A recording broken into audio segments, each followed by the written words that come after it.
MHT-CET एक्झाममध्ये simple harmonic मोशनमध्ये massive स्प्रिंगवरती असा question विचारला जाऊ शकतो की आपल्यापाशी एक थिक स्प्रिंग आहे आणि त्या थिक स्प्रिंगचा जे मास आहे ते कॅपिटल M आहे आणि त्या स्प्रिंगला स्मॉल m मास अटॅच केलंय आणि ती spring vertically simple harmonic motion करते.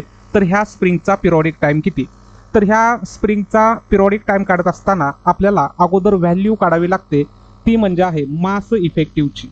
आणि इफेक्टिव्ह मासचा जो फॉर्म्युला आहे तो आहे attached mass small m plus mass of the spring divided by 3. हा फॉर्म्युला आपला बनतो मास इफेक्टिव्हचा. आणि मग आपला जो पिरियॉडिक टाइमचा फॉर्म्युला आहे T equal to 2π root of m upon k. तर त्या mच्या ठिकाणी आपण लिहिणार आहोत मास इफेक्टिव्ह आणि डिवायडेड बाय k म्हणजे दिलेल्या स्प्रिंगचा स्प्रिंग कॉन्स्टंट. हा फॉर्म्युला वापरून आपण ह्या ठिकाणी periodic time of the massive spring calculate करू शकतो.